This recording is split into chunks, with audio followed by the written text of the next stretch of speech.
আপনি দেখছেন news now, আমরা জানি কোনটা খবর। আগরতলার উমাকান্ত একাডেমি স্কুলের সামনে থেকে জনজাতি গৌরব দিবস উদযাপন উপলক্ষে আয়োজন করা হয় এক শোভাযাত্রায়। শোভাযাত্রায় অংশ নেন মুখ্যমন্ত্রী ডাক্তার মানিক সাহা। প্রধানমন্ত্রী নরেন্দ্র মোদীর হাত ধরে অনগ্রসর জনজাতি জেলাগুলিকে এগিয়ে নেওয়ার যা প্রচেষ্টা শুরু হয়েছে সেই ধারা বজায় রেখে ত্রিপুরা সরকারও জনজাতিদের উন্নয়নে নিরলসভাবে কাজ করছে বলে দিন জানিয়েছেন মুখ্যমন্ত্রী ডক্টর মানিক সাহা। শোভাযাত্রায় অংশ নেন জনজাতি কল্যাণ দপ্তরের মন্ত্রী বিকাশ দেববর্মাও। উমাকান্ত একাডেমি থেকে শুরু হওয়া শোভাযাত্রা শহরের বিভিন্ন পথ পেরিয়ে শেষ হয় রবীন্দ্র শতবার্ষিকী ভবনের সামনে এসে।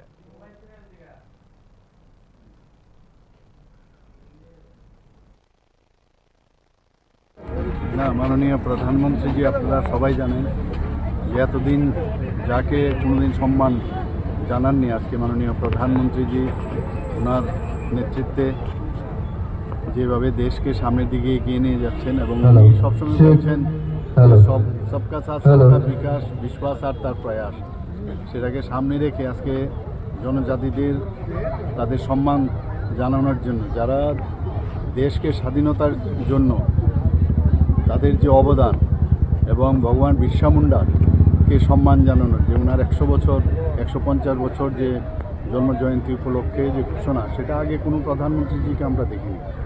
1 বছর সমানে 2024-এর 15 নভেম্বর থেকে 1 বছর 2025-এর 15 নভেম্বর পর্যন্ত ওনার যে জন্মশতবার্ষিকী সেটাকে পালন করার জন্য আমরা মাননীয় প্রধানমন্ত্রীজির নেতৃত্বে ওনার নির্দেশে আমরা কাজ করছি।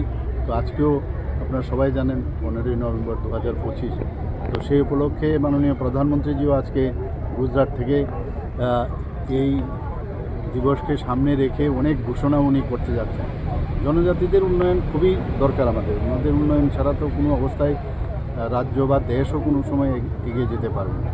তো আজকে জনজাতি গৌরব দিবস উপলক্ষে আমি সমস্ত ত্রিপুরাবাসীকে আমি হার্দিক অভিনন্দন ও শুভেচ্ছা জানাচ্ছি।